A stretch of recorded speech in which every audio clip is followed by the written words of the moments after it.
자, 오늘의 키핏, 사마천의 사기에 속지 않는 법, 그 시기에 를 알면 됩니다. 안녕하세요. 키핏 세계사의 키핏입니다. 굉장히 오랜만이죠. 저희가 그동안 많은 일이 있었고 이번 화부터는 구성을 확 바꿨습니다. 매 회마다 7개 정도의 미션을 정해서 그것을 함께 클리어해가는 방식으로 진행을 하겠고요. 물론 저희의 기본 기조는 흔들지 않고 가겠습니다.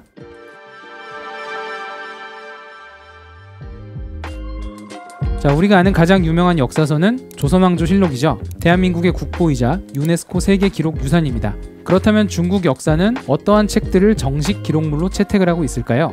여러 역사서 중에 정사로 여겨지는 것이 있을 것인데 이것을 황제가 정한 24개의 정사라고 해서 흠정 24사라고 합니다. 자, 이전에 보여드린 중국 역사의 틀이고요. 중국 대륙의 역사와 한족의 역사를 구분해서 봐야 하며 이 빨간색이 한족의 역사라고 말씀드렸습니다. 그렇다면 이 중국의 24사는 이렇게 쓰여져 있는데요. 당연히 이 24개를 다 아실 필요는 없겠으나 몇 가지 인사이트만 좀 보도록 하죠. 우리는 조선왕조실록의 이미지가 워낙에 강하기 때문에 마치 역사서가 실시간으로 쓰여지는 것처럼 인식이 있지만 사실은 A라는 왕조의 이야기는 뒤의 B 왕조에서 정리를 하는 경우가 많습니다.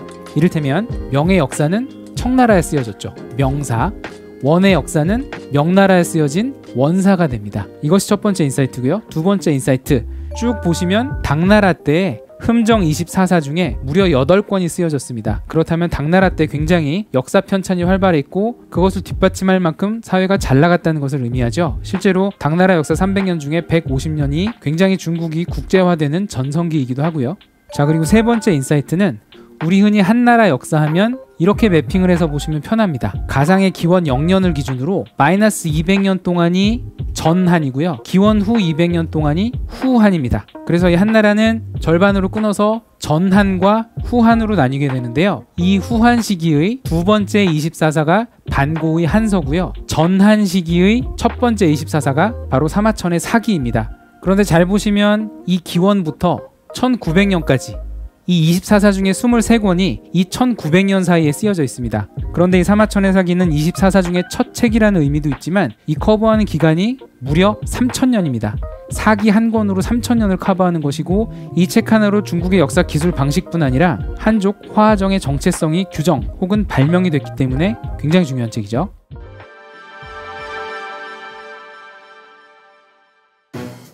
자, 4명의 역사 덕후가 K-팝 아이돌 30년사에 대해서 정리를 한다고 하죠. 우승자에게 상금은 100억입니다. 첫 번째, 덕후 A는 1996년 H.O.T의 데뷔부터 매년 매달 모든 일들을 소상히 적었습니다. 이런 방식을 편년체라고 하고 대표적인 것이 조선왕조실록과 동국통감이 있죠. 자, 두 번째, 덕후 B는 어떤 한 사람을 정해서 그 사람의 일생을 쭉 그리면서 그 당시의 사회상들을 묘사하는 방식을 씁니다. 다양한 다큐멘터리에서도 차용하는 방식이고요. 영화로 치면 포레스트 검프, 송가 황조, 국제시장 같은 영화가 있죠.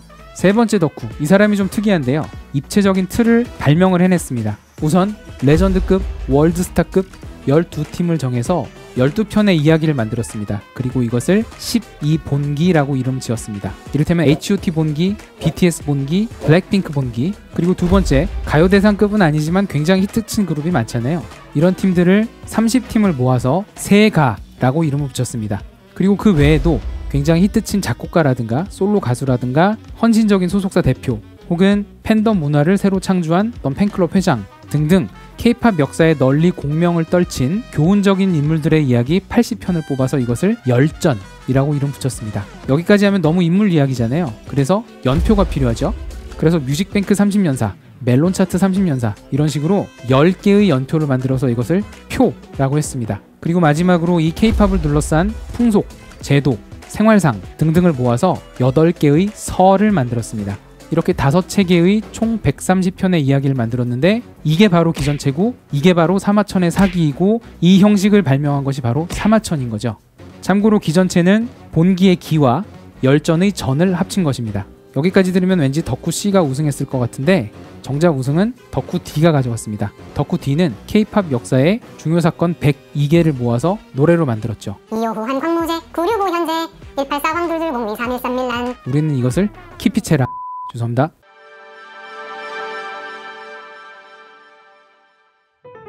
우선 사마천은 전한 한무제 때 사람입니다. 기원전 145년생이고 대략 60세 정도에 사망을 했다고 알려져 있습니다. 사마천을 보통 한무제 때 사람이라고 하는데 그 정도가 아니라 한무제가 사마천보다 4살 연상이고 거의 비슷한 때 사망합니다. 즉 사마천의 일생은 한무제 일생과 거의 같이 간다고 보셔도 되고요. 로마 공화정 말기의 그라쿠스 형제보다 뒷세대이고 더 말기의 카이사르보다 대략 앞세대 사람이라고 생각하시면 되겠고요. 그래서 대략 사마천의 사기는 기원전 90년 전후에 편찬된 책이라고 생각하시면 됩니다. 이 사마천은 대대로 역사가 가문의 아들이라고 하죠. 특히 아버지 사마달은 태사령이라는 역사 관련 중요한 관직에 있었는데 사마천이 35세 되던 해에 그 아버지 사마달이 굉장히 큰 모욕을 당하고 화병으로 사망하게 되죠. 그래서 아들에게 네가 반드시 이 역사서를 완성해라 라는 유언을 남기고 돌아가십니다. 실제로 사마천은 한무제를 따라서 중국 각지를 돌아다니면서 사료를 모으고 이 역사책 편찬에 준비 작업을 했다고 하죠. 그런데 사마천이 45세 되던 해에 흉노 정벌과 연관된 이릉이라는 장군을 변호하다가 한무제에게 큰 노여움을 사게 됩니다. 그래서 사형을 당하거나 궁형, 거세를 당하거나 양자택일을 하게 됐는데, 그런데 이 당시에 다른 사람과 달리 사마천은 죽기보다 더한 치욕이라고 여겨지던 궁형을 택했죠. 그래서 막 이 요도에 막 갈대도 넣고 막 그랬는데, 자, 사마천은 이 치욕을 당하고서도 이후 10년 동안 역사책 편찬에 몰두하게 되고 그렇게 해서 완성된 것이 인류의 위대한 유산 중에 하나인 사기입니다. 그래서 사마천의 키워드는 유명한 게 3가지죠. 한무제, 궁형, 그리고 사기.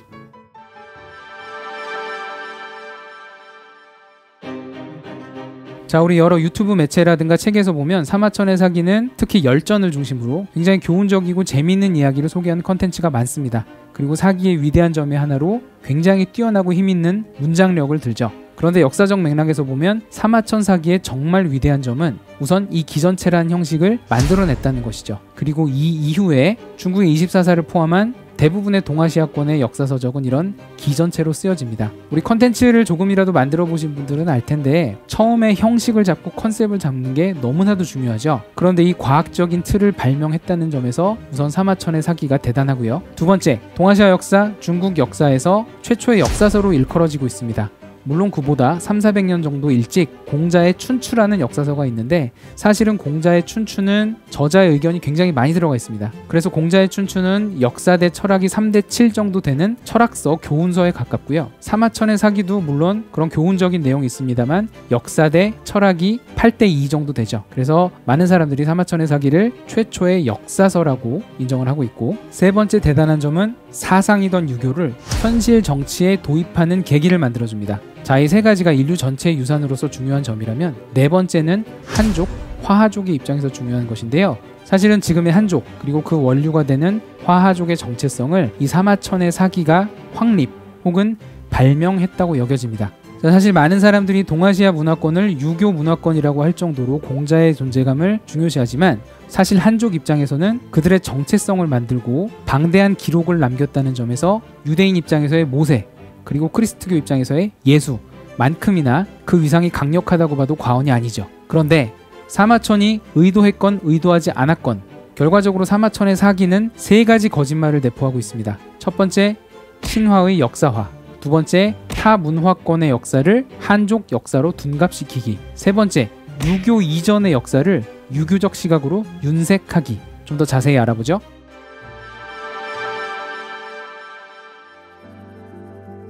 자, 미션 5, 6, 7은 똑같은 중국의 상고사를 볼 건데요. 미션 5에서는 사마천의 사기 관점에서, 미션 6에서는 고고학적 관점에서, 미션 7에서는 국제정세라는 관점에서 알아보도록 하겠습니다. 자, 중국의 상고사, 정확히는 중국 대륙의 상고사는 크게 4개의 쿼터로 볼 수가 있는데요. 사마천의 사기에서는 이것을 중국 대륙의 상고사가 아니라 한족의 상고사로 묘사를 하고 있습니다. 우리 지난 시간에 하상주는 어느 정도 이야기를 했었죠. 기원전 1600년부터 시작하는 상나라부터가 문자가 있는 황하 문명이고, 한족, 화하족의 정체성은 기원전 1000년 전후에 주나라부터 이루어지기 시작했다더라. 그런데 하상주 이전에 삼황오제라는 이야기도 많이 들어보셨을 겁니다. 3명의 황과 5명의 제인데요. 여기선 딱 2가지 인사이트만 얻으면 됩니다. 오제 중에 첫 번째인 황제가 우리로 치면 단군 할아버지의 포지션이고, 한족들은 한족들의 시조로 믿고 있죠. 두 번째, 이 오제 중에 맨 마지막 제요와 제순, 이 두 인물 요임금과 순임금이 그 유명한 요순시대죠. 여러분 요순시대란 얘기를 들으면 대략 기원전 2500년부터 2000년 사이의 나중에 공자가 유교적 통치의 이상으로 생각했던 두 임금입니다. 참고로 단군왕검의 기원전 2333년도도 이 요임금 시대와 비슷한 시기라고 비정을 하면서 서거정의 동국통감에서 처음 언급이 된 거예요. 여기서 사마천의 사기는 본기를 이렇게 기술했습니다. 제1본기를 오제본기, 2본기를 하본기, 3본기를 상본기 혹은 은본기, 4본기를 주본기라고 지었죠. 사마천도 삼황 이야기는 좀 호구라고 생각해서 이건 넣지 않았습니다. 다만 이것을 후대의 보사기라고 해가지고 결국엔 삼황 얘기도 한족의 역사로 넣었죠. 여기서 보면 사마천의 3가지 거짓말이 드러납니다. 우리 흔히들 그냥 거짓말만 하는 것보다 99가지의 참말 속에 하나의 거짓말이 숨어있는 게 더 무섭다고 하잖아요. 여기도 마찬가지로 사마천의 사기가 굉장히 위대한 책이지만 3가지 거짓말을 잡아낼 수 있어야겠죠. 첫 번째, 신화의 역사화입니다. 그리스 신화로 치면 대략 여기가 우라노스, 크로노스, 제우스 시대의 얘기 정도 되는데 그리스 신화는 그거를 신화로서 썼는데 중국 역사는 이것을 역사서로 둔갑을 시켜버렸죠. 이게 첫 번째 거짓말. 두 번째, 한족의 역사는 주나라부터라고 그랬잖아요. 상족은 다른 민족이라고 그랬죠. 그런데 그 앞에 3개의 본기를 할애할 정도로 이것을 한족 역사로 둔갑을 시켜버리죠. 세 번째, 하걸상주라는 유명한 말이 있습니다. 하나라의 마지막 왕 걸왕, 상나라의 마지막 왕 주왕. 마지막 왕들이 망하는 과정이 주나라 유왕하고 똑같아요. 우리 경국지색이라고 하죠. 나라를 망칠 정도의 미인이라고 그러는데 주나라 유왕도 포사에 빠져서 망했다고 묘사되고 상나라 주왕도 달기에 빠져서 망했다고 하고 하나라 걸왕도 말희에 빠져서 망했다고 합니다. 참고로 여기서 나온 얘기가 주지육림이고요. 이 3 왕들은 모두 유교적 가치를 지키지 않아서 망한 왕으로 묘사되어 있습니다. 그런데 유교적 개념의 시초가 되는 거는 주나라라고 했잖아요. 유교가 있지도 않던 하나라와 상나라의 멸망을 유교적 시각에 대입하는 것이 아까 말씀드린 유교 이전 세대를 유교적으로 윤색하는 것이기도 하고 많은 사람들은 그래서 이 상나라와 하나라 역사도 주나라 역사를 보고 뭔가 픽셔널하게 만든 것이 아니냐라는 얘기를 하죠.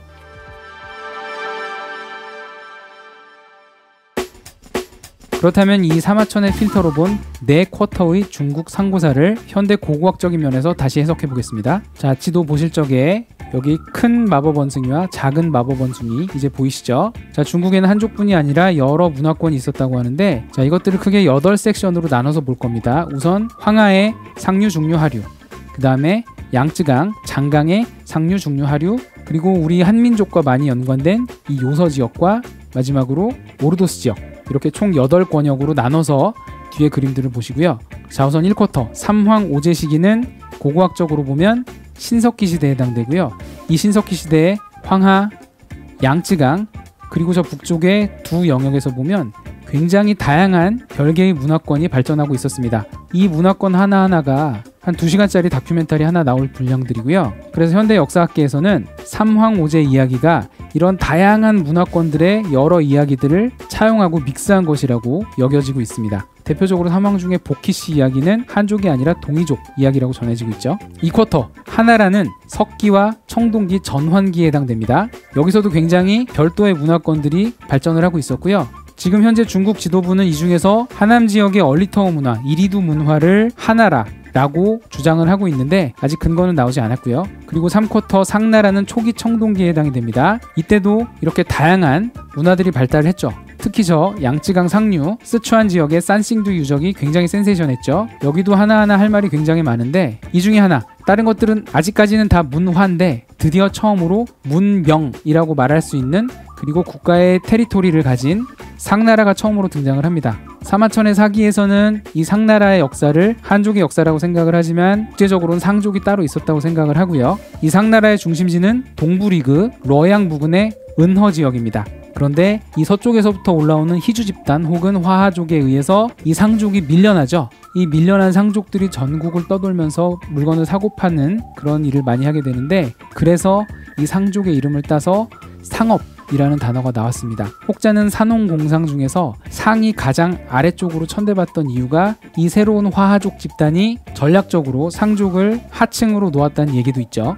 어쨌든 최초로 갑골 문자를 쓰는 문명이라고 할 수 있는 상나라가 기원전 1600년 정도에 생겨났다가 기원전 1000년 전후에 망했고, 이제 새로운 주나라입니다. 주나라는 서부리그 관중평원에 그 중심이 있었고, 지난 시간에 장안, 서안, 시안이라고 불렸던 당시 이름 호경을 도읍으로 삼습니다. 이때부터 이제 본격 청동기 시대인 거고요. 주나라부터는 많은 사람들이 화하족 역사로 인정을 합니다. 자, 그래서 아까 사마천 사기의 필터로 한족 역사화되어 묘사됐던 중국 대륙의 역사는 이렇게 각 시기별로 다양한 문화권이 존재했습니다. 그래서 사망오제, 하나라, 상나라 이야기는 한족 역사 이야기가 아닌 것인데 마치 한족 역사처럼 쓰여진 것이고요.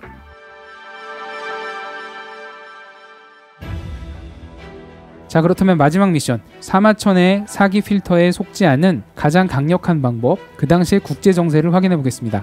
자, 아까 보셨던 그림이고 이것이 오늘의 키 슬라이드입니다. 자, 기원전 2000년 이전의 1쿼터, 이때는 중국 대륙 역사는 전설 수준이었는데 이때 이미 근동지역은 중기 청동기가 진행되고 있었죠. 기원전 3000년 이전에 수메르 문명은 쐐기 문자를, 이집트 문명은 상형 문자를 만들어냈고, 기원전 2500년 엄청난 건축물들이 이집트 고왕국 시기에 지어졌죠. 한편 인더스강 유역에서도 기원전 2500년 정도에 인더스 문명이 나타나기 시작했습니다. 중국 역사에서 문명이라고 할 수 있는 시기는 기원전 1600년 이후랬잖아요. 그런데 이미 기원전 3500년부터 다른 문명권은 문자가 있는 문명이 시작이 됐던 것이고요. 두 번째 쿼터, 사마천은 사기에서 하나라라고 주장하고 고고학적으로는 중국 대륙이 석기와 청동기의 전환기이던 이 시기에 근동지역은 이미 본격 청동기가 이루어졌습니다. 특히 기원전 2000년에서 기원전 1600년 사이 가장 유명한 인물은 바로 함무라비입니다. 함무라비의 바빌로니아가 메소포타미아 지역을 석권하고 바빌론이라는 국제도시를 만들어냈죠. 그리고 기원전 1600년 전후에는 히타이트가 철기를 만들면서 그 전성기를 맞이하기 시작을 했고요.